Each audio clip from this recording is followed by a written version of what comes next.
Welcome back doctor محمد علی صاحب. آپ نے بریک پر جانے سے پہلے جو بات کر رہے تھے اس میں میرا ایک سوال تھا, میں ذرا اس کا آپ سے جواب لے لوں. گزارش یہ ہے کہ ہم نے اتنی ہائی فائی یونیورسٹیز بنائی ہوئی ہیں, سب کچھ کیا ہوا ہے, کیا ہمارا سسٹم جو ہے وہ اتنا پتھیٹک ہے, اتنا کمزور ہے, اور اس کی بنیادیں جو ہیں وہ اس قابل بھی نہیں ہیں کہ وہ طالب علم کو جو ہے وہ آن لائن اگر آپ نے ٹیچنگ کرنی ہے تو اس کے لیے کوئی ٹھوس صورتحال فراہم کر سکیں؟ آخر اس کووڈ کو آئے ہوئے کتنے مہینے ہو گئے ہیں؟ جب پہلی ویو آئی تھی تب ہمیں بڑی کہانیاں سنائی گئی تھی کہ جی بڑا نظام وضع کیا جا رہا ہے, اسٹوڈنٹس جو ہیں ان کو آن لائن اس طریقے سے کیا جائے گا, وقت ضائع نہ ہو, یہ نہ ہو. سب کچھ ضائع ہو گیا, لوگوں کا وقت بھی ضائع ہوا, لوگوں کے پیسے بھی ضائع ہوئے, اسکول جو ہیں وہ بند رہے, اب بھی بند ہیں, آن لائن کلاسیں مذاق ہیں, پیرنٹس فیسیں بھر رہے ہیں اور ان کو سمجھ نہیں آ رہی کہ کیا کریں. دیکھیں بات یہ ہے کہ صرف آپ آن لائن کلاسز کی بات نہیں کریں, بات یہ ہے کہ یہ ایک کلیکٹیو سسٹم ہے, ایک ایکو سسٹم ہے. ہمارے ٹیچرز اب منڈے کو اگر ہم آن لائن پہ جاتے ہیں, ہم نے ایک ہفتے کی ابھی تو بریک کی ہے, لیکن ہمارے ٹیچرز بالکل تیار ہیں. لیکن ندیم صاحب آپ یہ بتائیں کہ پورا ایکو سسٹم ایکسیس کو کیسے کیا جائے؟ جہاں پہ انٹرنیٹ نہیں آتا اس کو, جیسے آپ کہنے کلاسز چل رہی ہیں انٹرنیٹ بند ہو جاتا ہے. تو دیکھیں یہ تو پھر ہمیں ایک نیشنل لیول پہ اسٹریٹجی بنانی چاہیے, جو کہ آپ جیسے کہہ رہے ہیں کہ ہم اس طرح جو آن لائن ایجوکیشن ہے اس کو امپارٹ نہیں کر سکتے. تو دوسری اسٹریٹجی ہمیں یہ بنانی چاہیے کہ ہم ایسے اقدامات کریں کہ ہمارے تعلیمی ادارے کھلے رہیں. اور آپ اس بات کو ایکنالج کریں کہ پوری دنیا میں ابھی ویسٹ میں بھی یونیورسٹیز نہیں کھولی, ہم نے تو یونیورسٹیز کھول دی ہیں. لیکن اب سیکنڈ سٹیپ یہ ہے کہ یونیورسٹیز کو ہم زیادہ سے زیادہ ایس او پیز کے ساتھ کھولے رکھیں, اور اگر بالفرض بیچ میں ہفتہ یا 10 دن کی بریک آتی ہے تو ہم اس بریک میں آن لائن ٹیچنگ کے لیے تیار ہوں. اور ہم مطلب دیکھیں نا, وہ تو فرق ہے, میں پورے ملک کے ایکو سسٹم کی بات کر رہا ہوں کہ آپ کے فار فلانگ ایریاز ہیں, بجلی نہیں ہے, جہاں انٹرنیٹ کی سہولیات نہیں ہے, تو وہاں پہ ظاہر آن لائن کے پرابلمز تو ہیں, لیکن اس کو ایڈریس ہم کر سکتے ہیں یا اس پرابلم کو منیمائز کر سکتے ہیں. اور آن دی کنٹری میرا تو پرپوزل یہ ہے کہ ہم ایسا سسٹم بنا لیں کہ اسٹوڈنٹس کیمپس پہ آئیں اور ایس او پیز کو فالو کریں اور ہم کلاسز کو جاری رکھیں. اچھا, اب میں ڈاکٹر فریدون صاحب آپ سے شروع کر رہا ہوں اور پھر میں ڈاکٹر اسامہ صاحب کی طرف یہ سوال لے کے چلتا ہوں. ویکسینیشن بڑا یہ ایک بحث والا موضوع بنا ہوا ہے. پہلے تو آپ بتائیے کہ آپ اس سلسلے میں جو ہے وہ کیا کہتے ہیں؟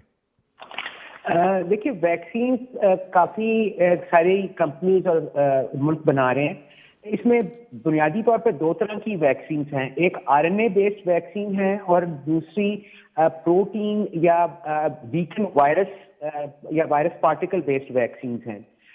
جو ویکسینز امریکہ کی ہیں فائزر کی اور ان کی دوسری کمپنی میں آ رہی ہے, those are R N A based viruses, R N A based vaccine. Recently جو ہم نے میڈیا میں دیکھا کہ انڈیا سے بھی پاکستان یہ ویکسین حاصل کر رہا ہے. Basically that is Covishield company ہے جو ایسٹرازینکا جو ہے آکسفورڈ ایسٹرازینکا, ان کی ویکسین انڈیا والے بنا رہے ہیں. اور یہ ایک بڑی انفارچونیٹ بات ہے کہ ہم نے, حالانکہ ہمارے پاس بڑے اچھے قابل لوگ موجود ہیں, ہم اس سائٹ پہ خود نہیں گئے ایز اے کنٹری. نہیں, لیکن ڈاکٹر صاحب بات یہ ہے کہ بڑی باتیں سنی تھی کہ ہمارے ہاں بھی ریسرچ ہو رہی ہے, بڑی جلدی ویکسین آ جائے گی. وہ سائنس اینڈ ٹیکنالوجی کے وزیر صاحب بڑی خوشخبریاں سنا رہے تھے, فواد چودھری صاحب, لیکن یہ ساری باتیں دکھائی دیتی ہیں at the end of the day کہ مطلب یہ شرمناک نہیں ہے کہ انڈیا سے آپ ویکسین لے رہے ہیں, اور کیوں؟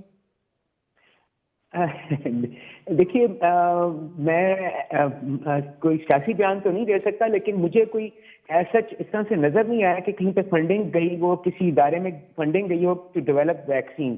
شاید میری نظر سے نہ گزرا ہو, لیکن جب تک آپ ایک کوئی ادارہ نہیں بناتے, کہیں پہ فنڈنگ نہیں دیتے فار دس پرپز, تو یہ اس کے ریزلٹس کیسے ایکسپیکٹ کیے جا سکتے ہیں؟ سائنٹسٹ کو تو پہلے دن سے ہی اس پالیسی میکنگ کے اندر میرا نہیں خیال کوئی بہت امپورٹنٹ رول دیا گیا ہو. اب یہ جو ویکسین اس وقت ہم انڈیا سے لینے کی جس کی بات کر رہے ہیں یہ ایکچولی بیسیکلی بنائی آکسفورڈ نے ہے, لیکن انڈیا والے اس کو ماس پروڈیوس کر رہے ہیں. یہ کام پاکستان بھی کر سکتا تھا اور اس کا جواب میں نہیں دے سکتا کہ کیوں نہیں کیا گیا. میرے ادارے میں یونیورسٹی آف ہیلتھ سائنسز میں ایک چائنیز بیسڈ جو ہے اس وقت اس کا ٹرائل چل رہا ہے ZF2001. وہ بھی پروٹین بیسڈ جو ہے ویکسین ہے. I have many reservations about RNA based vaccines اور وہ اس کی سائنٹیفک بحث میں میں اس وقت آپ کے پروگرام میں تو نہیں جا سکتا, لیکن پروٹین بیسڈ جو ویکسینس ہیں including the one which is under trial in University of Health Sciences, I think those would be a better long term options rather than RNA based vaccines, کیونکہ ان کی کچھ ایسی میری نظر میں سائنٹیفکلی کچھ ایسی پرابلمز آگے جا کے ہم فیس کر سکتے ہیں جو کہ ابھی اس طرح سے عیان نہیں ہے. میں آتا ہوں ڈاکٹر صاحب. ڈاکٹر اسامہ یہ فرمائیے گا کہ آپ کیسے دیکھتے ہیں یہ ویکسینیشن کے عمل کو, کیونکہ بعض لوگ تذبذب کا بھی شکار ہیں, بعض لوگ ہچکچاہٹ کا شکار ہیں, کچھ لوگ لگوانا چاہتے ہیں, سائیڈ ایفیکٹس کی بات بھی کی جا رہی ہے. آپ کیا کہیں گے اس بارے میں؟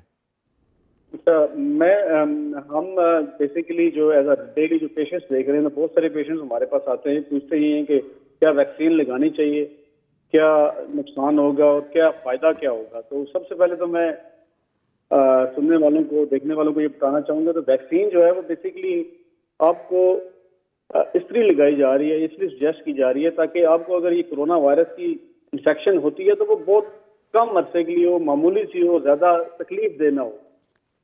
شاید یہ 100% آپ کو ویکسین بچا نہ سکے, بیکاز جو سائنو فارم کی جو ویکسین لگ رہی ہے پاکستان میں چائنیز ہے بیسیکلی, وہ بیسیکلی 70-80% پروٹیکٹ کرتی ہے. یعنی کہ آپ کو النس تو ہوگی, ٹرانزینٹ ہوگی, کچھ دنوں کے لیے رہے گی, کچھ گھنٹوں کے لیے رہے گی, اس کے بعد آپ مکمل طور پہ ٹھیک یا امیون ہو جائیں گے بیسیکلی.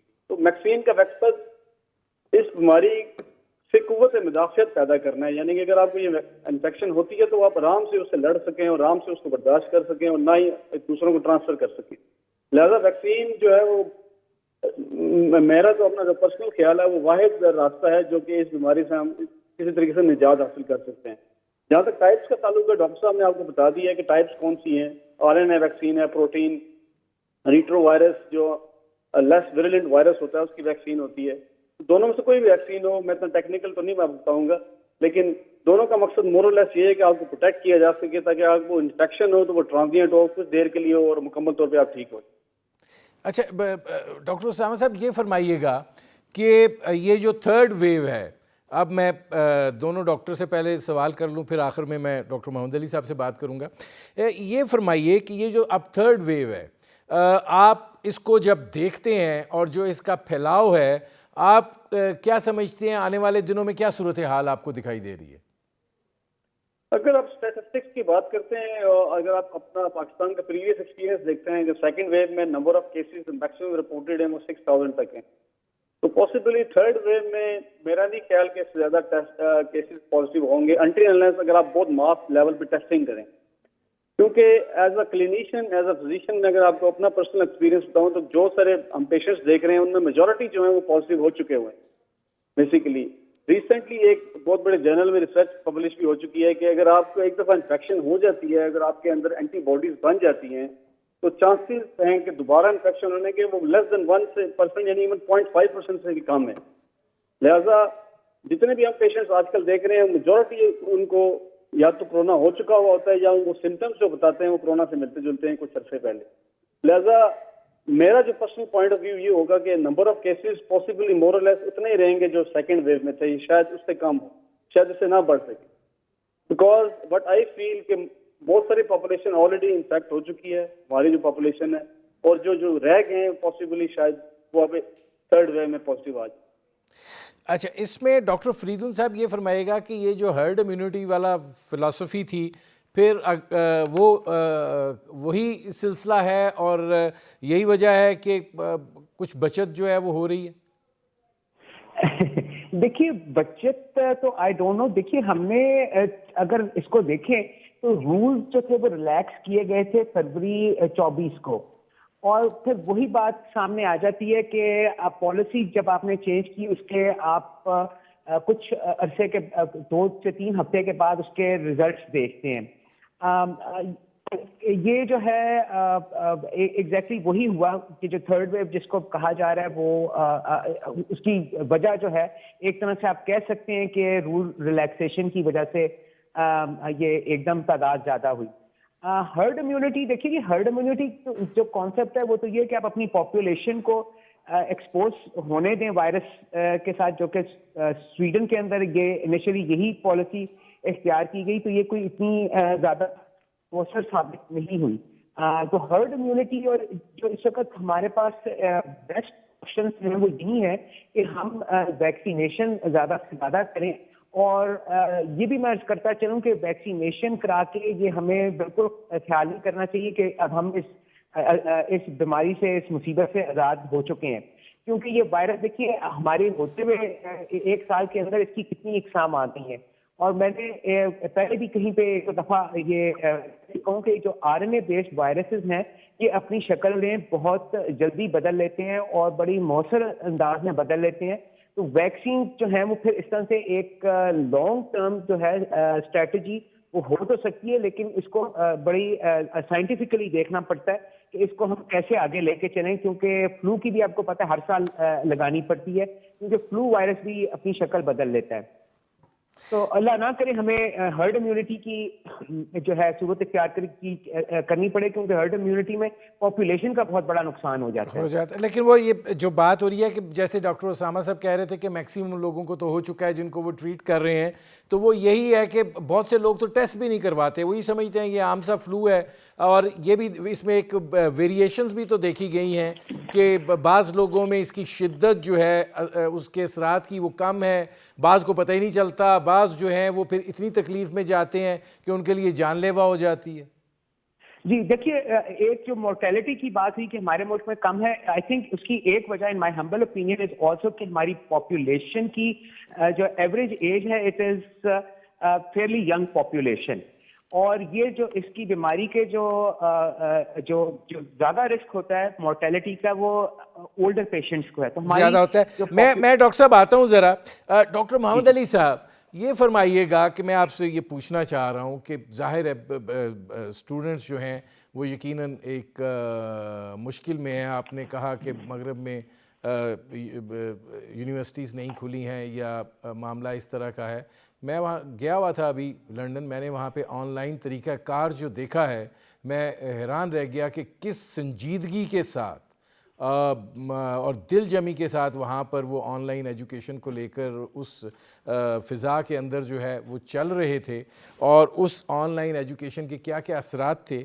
میرا آپ سے سوال یہ ہے کہ ہم ٹھیک ہے ویکسینیشن نہ ڈیولپ کریں, کیا ہم اتنا فنڈ بھی افورڈ نہیں کر سکتے ہیں کہ ہم یونیورسٹی کی سطح پہ, کالجز کی سطح کے اوپر یہ ڈسپوزیبل ماسک کی اسٹوڈنٹس کو گیٹ پہ فری دے دیں کہ آؤ اندر پہن کے آؤ اور بغیر پہنے نہ نظر آؤ, اور ان کے خلاف یونیورسٹی یا ایجوکیشن انسٹیٹیوشن جو ہیں وہ پھر کارروائی کریں؟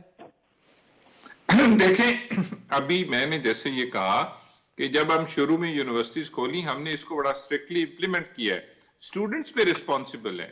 یہ اوور آل میرا خیال ہے ہم سے کہیں کوتاہی ہوئی کہ جب یہ بالکل نیچے کی طرف آیا تو ہم ساری بحثیت قوم ہی جو ہے وہ ریلیکس ہو گئے.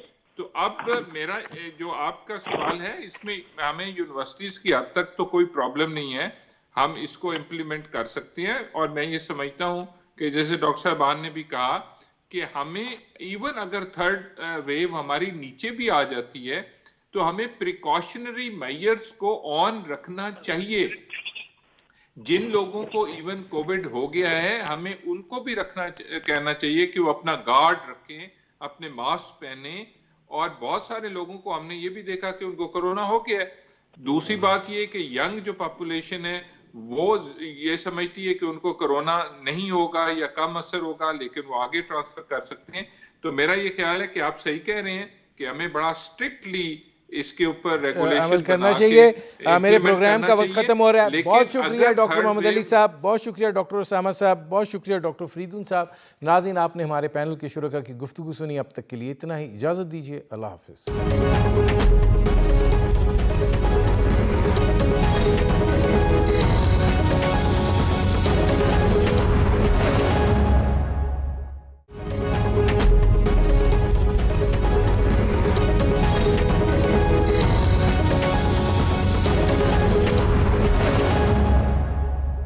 Welcome back.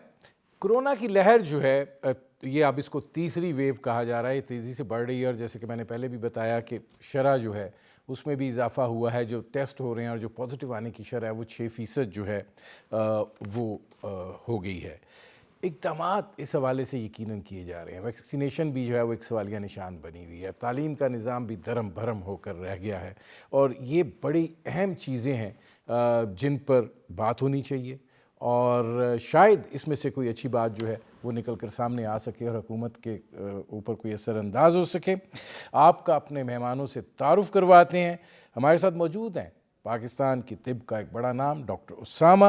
ہمارے ساتھ موجود ہیں ڈاکٹر محمد علی, وائس چانسلر ہیں قائد اعظم یونیورسٹی کے, اور ہمارے ساتھ موجود ہیں ڈاکٹر فریدون, فزیولوجسٹ ہیں. ڈاکٹر اسامہ, آپ سے میں شروع کر رہا ہوں. یہ فرمائیے گا کہ یہ جو تیسری لہر ہے, اب حکومت بھی لگتا ہے کوئی کنفیوز نظر آ رہی ہے, کیا اس کی حیت میں کوئی تبدیلی آئی ہے؟ یہ اب آج یاسمین راشد صاحبہ فرما رہی تھی کہ وہ یہ برطانوی طرز کا جو سلسلہ ہے وہ یہاں پہ پاکستان کے اندر شروع ہو گیا ہے. یہ جو ہے اس کو آپ کیسے دیکھتے ہیں؟ مور اور لیس اگر آپ دیکھتے ہیں اور ہم آگے بھی وزٹ بھی کرتے ہیں کہ جو سماجی فاصلے ہیں اور جو پروٹیکشن ہے, جو ماسک کا استعمال ہے, وہ تقریباً ختم سا ہو گیا ہے. اسی طرح حکومت نے بھی تقریباً کافی حد تک نظر انداز کر دیا ہے. تو یہی وہ وجوہات ہیں تیسری ویو جو کہ اب سٹارٹ ہو رہی جا رہی ہے, اور اسی کا ہمیں ڈر ہے, اور آگے جا کے پاسبلی شاید نمبر آف کیسز جو ہیں وہ بڑھتے جائیں گے, کیونکہ آپ بھی دیکھ رہے ہیں اور ہم بھی دیکھ رہے ہیں کہ جو لوگوں کے احتیاطیں ہیں بیسیکلی وہ بالکل ختم سے ہو کے رہ گئی. اور جہاں تک وہ جو اسٹرین کی بات کر رہے ہیں, جو UK اسٹرین ہے جو کہ ساؤتھ افریقہ میں بھی دیکھا گیا ہے, اس کے علاوہ باقی ملکوں میں دیکھا گیا ہے, ہمارے یہاں اس اسٹرین پہ زیادہ فوکس اس لحاظ سے نہیں ہے, کیونکہ اس کی وجہ یہ ہے کہ اس کے ٹیسٹ ہمارے پاس نہیں ہے. ہم جو کووڈ ٹیسٹ کر رہے ہیں, ہم جو PCR ٹیسٹ کر رہے ہیں, وہ ایک آرڈنری پریویس اسٹرین کا ٹیسٹ ہے, بیسیکلی وہی کیا جا رہا ہے. اسی کے نمبر آف کیسز انکریز ہو رہے ہیں. جو نیو اسٹرین ہے اس کا پاسبلی ٹیسٹ شاید یہاں پہ ہو نہیں رہا, پھر ہمیں ایگزیکٹلی نہیں پتا کہ وہ نیو اسٹرین کے جو کیسز ہیں وہ کتنے ہیں. لیکن ریزن جو آبویس ہے, بیسیکلی ہم نے احتیاطیں بالکل آلموسٹ چھوڑ دی ہیں. شادی ہالس کھلنا, اسکول کھلنا, اس کے علاوہ مساجد میں آپ دیکھیں وہ جو سماجی فاصلے تھے, وہ جو سوشل ڈسٹینسنگ تھی صفوں میں, وہ آلموسٹ ختم ہو گیا ہے. اور اگر آپ اسکول بسز کی طرف دیکھیں, جو میں روزانہ جاتا ہوں اسکول بسز پہ دیکھتا ہوں, بچے بڑے اسٹوڈنٹ سارے بیسیکلی ساتھ جڑ کے بیٹھے ہوتے ہیں, اور ماسک کا استعمال بہت زیادہ کم ہو چکا ہے. تو لہٰذا یہی وہ وجوہات ہے جس کا ہمیں ڈر تھا کہ اسی وجہ سے بیسیکلی کیسز آلموسٹ زیادہ ہوتے جا رہے ہیں. اچھا, اس میں ڈاکٹر محمد علی صاحب یہ فرمائیے گا کہ تعلیمی نظام تو دھرم بھرم ہو کر رہ گیا ہے, بچوں کو عادت ہی نہیں رہ گئی ہے پڑھنے کی. یونیورسٹی کی سطح یا کالجز کی سطح کے اوپر کیا وجہ کیا ہے کہ مؤثر طریقے سے نہیں صورتحال جو ہے اس کو سنبھالا جا سکا, اور اب حالت یہ ہے کہ سب کچھ بند کر دو؟ جی آپ کو بہت شکریہ. دیکھیں یہ بہت ہی امپورٹنٹ جو ایریا ہے, شاید پاکستان میں سب سے زیادہ جو افیکٹ ہوا ہے وہ ایجوکیشن سیکٹر ہوا ہے. اس کی دو وجوہات ہیں کہ جیسے آپ نے کہا کہ آن لائن ریڈینس کا مسئلہ ہے, ایکسیس کا پرابلم ہے کہ اسٹوڈنٹس کے سب کے پاس ایکسیس نہیں ہے, اور ہمارے اساتذہ بھی جو ہیں وہ آن لائن کے ٹیچنگ کے ایکسپرٹس نہیں ہیں. تو اب یہ دو تین چیزیں ہیں کہ اب یہ تھرڈ ویو کا جو ایشو آ رہا ہے, اب ہمیں میرا خیال ہے دس از ٹائم کہ ہم بالکل الرٹ ہو جائیں, اور ہم ایسا ایک تو ابھی ہم یہ 2 ہفتے کے لیے اسپرنگ بریک ہے, اور اس میں میرا خیال ہے کہ ہمیں یہ آن لائن ٹیچنگ ہم تو خیر 1 ہفتے کی بریک کر رہے ہیں اور 1 ہفتہ آن لائن کریں گے, لیکن میرا یہ خیال ہے کہ یہ اس طرح معاملہ حل نہیں ہوگا.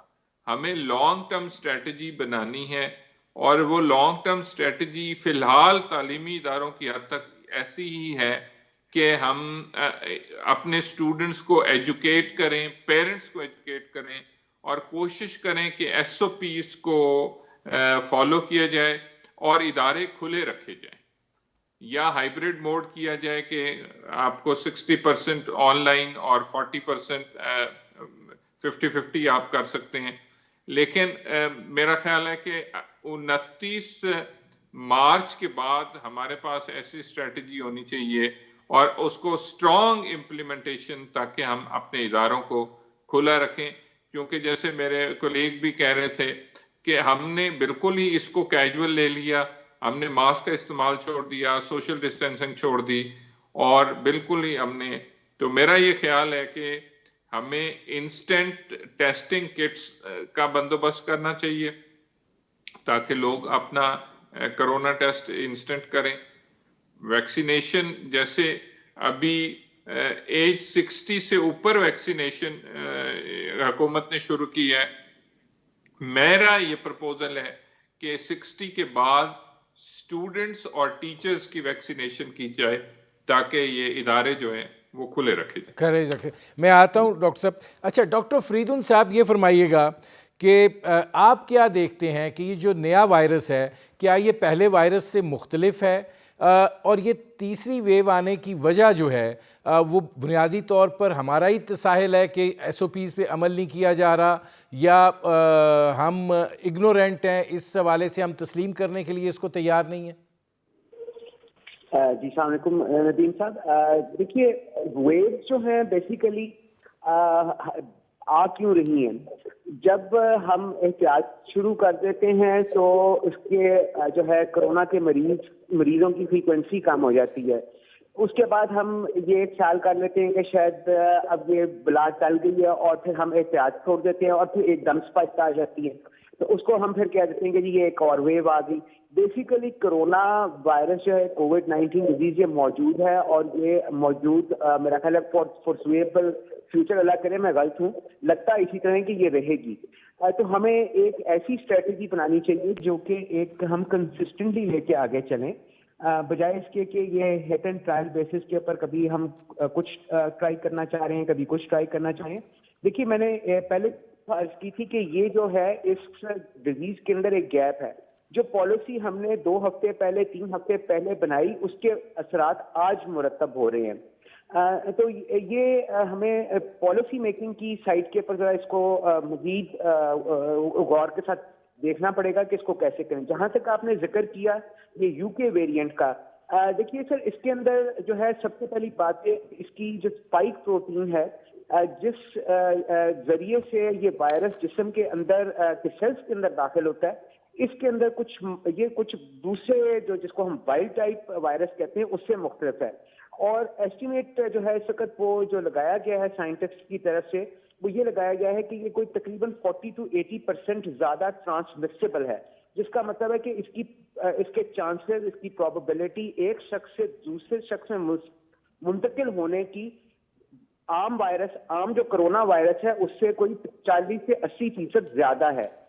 تو اگر, اور ہماری جو ہے ہیلتھ منسٹر صاحبہ پنجاب کی, ان کا بھی آج میں دیکھ رہا تھا میڈیا کے اندر آیا ہوا تھا ایک لوکل اخبار میں, وہ بھی یہی فرما رہی ہیں کہ یہ انہوں نے بھی یہ خدشہ ظاہر کیا ہے کہ یہ یو کے ویریئنٹ بھی پنجاب کے اندر داخل ہو چکا ہے, جس کی وجہ سے ہمیں یہ تھرڈ ویو کا سامنا کرنا پڑ رہا ہے. میں آتا ہوں ڈاکٹر فریدون صاحب. اچھا ڈاکٹر اسامہ صاحب یہ فرمائیے گا کہ یہ جو تھرڈ ویو ہے یہ کہی جا رہی ہے کہ 6% اس کی شرح ہو گئی ہے پازیٹیو آنے کی جتنے ٹیسٹ ہوتے ہیں, چونکہ آپ ہسپتال میں بیٹھے ہوئے ہیں, صورتحال آپ کے سامنے ہے, کتنا پریشر آ رہا ہے ہاسپٹلس پہ؟ جی ابھی تھینک یو. اچھا آج کل جو ہاسپٹل کی صورتحال ہے وہ اتنی خراب نہیں ہے. میں as a private setup میں اگر آپ بات کروں پرائیویٹ سیٹ اپ پہ تو بیڈ کی آلموسٹ 100% آکوپینسی نہیں ہے, ابھی بھی کچھ بیڈ اویلیبل ہیں, لیکن جس تناسب سے نمبرز اوپر جا رہے ہیں پاسبلی ایمرجنسیز میں وارڈ میں ڈیفینیٹلی رش بڑھ جائے گا. ہمیں بیسیکلی فور کاسٹ کرنا ہے کہ جو نمبر آف پیشنٹس بیسیکلی ابھی ہیں وہ پاسبلی 2 گنا یا 3 گنا اگلے کچھ ہفتے میں یا 2 ہفتے میں بڑھ جائیں گے.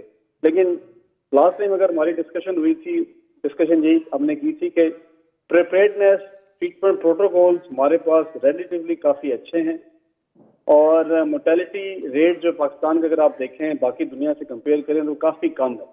پھر مور لیس دین اگر میں 1.5% یا 1% کہوں گا تو شاید یہ غلطی ہوگا. اور ہمارے اپنے ہاسپٹل کی اگر بات کریں پروٹوکولز بڑے ویل ڈیفائنڈ ہیں, سب کچھ ویل ڈیفائنڈ ہے, اس لیے موٹیلٹی ہمارے یہاں بہت کم. لیکن لوگ جو ہیں بیسیکلی وہ سمجھتے ہیں کہ اگر ہم بات نہیں ہے تو زیادہ کیئر نہ کرو بے شک، لیکن یہ بات بالکل ایبسولوٹلی میں غلط کہوں گا، کیونکہ جب آپ بیمار ہوتے ہیں تو آپ کے گھر والے پریشان، آپ کی ایکسپینڈیچر، آپ کا خرچہ بڑھ جاتا ہے، اس کے علاوہ آپ کی جو ٹریٹمنٹ استعمال کی جاتی ہے، اس کے علاوہ جو نمبر آف ڈیز آپ ہاسپٹل میں ایڈمٹ رہتا ہے، اس سے ڈپریشن، اس سے باقی جو کانسیکوینسز ہے، اس سے آپ کی کوالٹی آف لائف بہت گر جاتی ہے، تو آپ کافی عرصے تک بیمار رہتے ہیں۔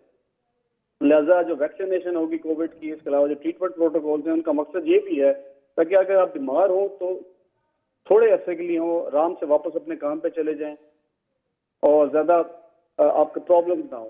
تو لہٰذا یہ کہنا کہ موٹیلٹی کم ہے تو ہم احتیاط نہیں کریں گے، یہ بات بھی ایبسولوٹلی غلط ہے۔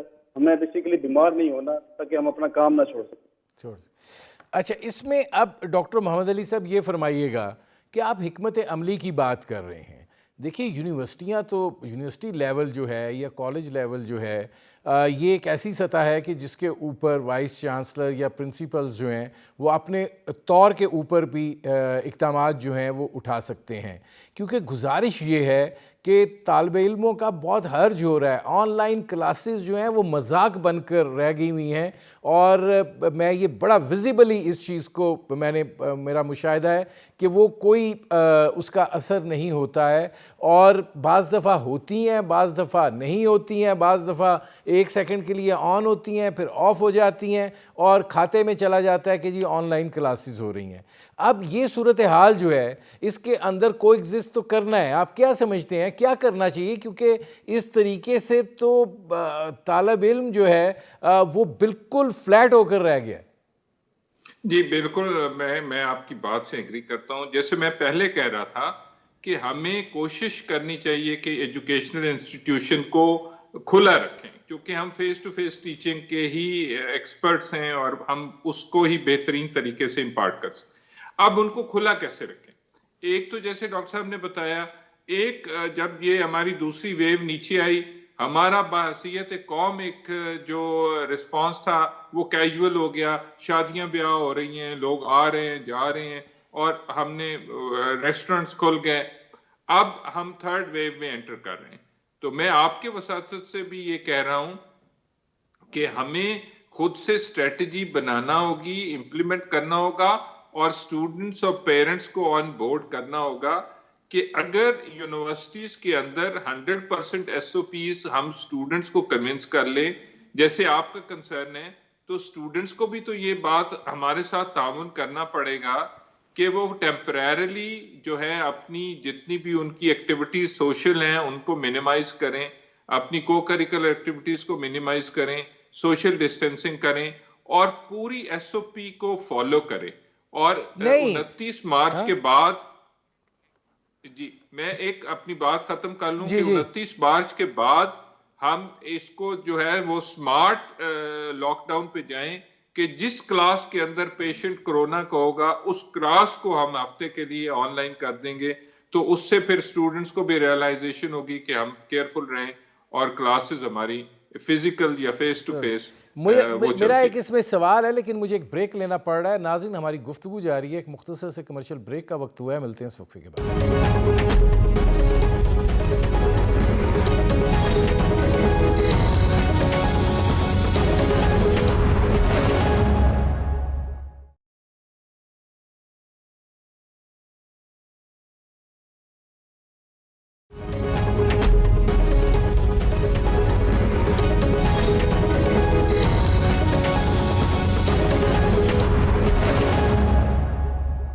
السلام علیکم ناظرین، آج کا سچ کے ساتھ میں ہوں ندیم حسین۔